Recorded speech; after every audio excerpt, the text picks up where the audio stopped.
Okay, let's make some great looking winter scenery. So we start off with a Mechanicus Standard Grey or a Field Grey undercoat spray. It's a nice grey-green colour.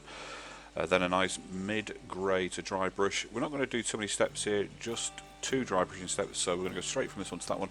Top to bottom, leave some of that grey-green in the base. It looks like moss, looks like shadows. Perfect. Work your way around and then crack on with a much paler colour. Again, just this 3rd step now. Just catch the edges, just catch the detail, not too much now. And then snow. Squidge the snow into the places you'd expect snow to accumulate and gather. Wipe it off with your finger and there you go, excellent.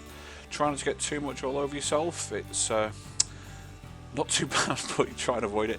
And that's it, all you have to do, just keep doing that until you're satisfied. Looks great on the table, really quick to do, and there you go, you've got a fantastic looking snowy scenery to fight all your battles around.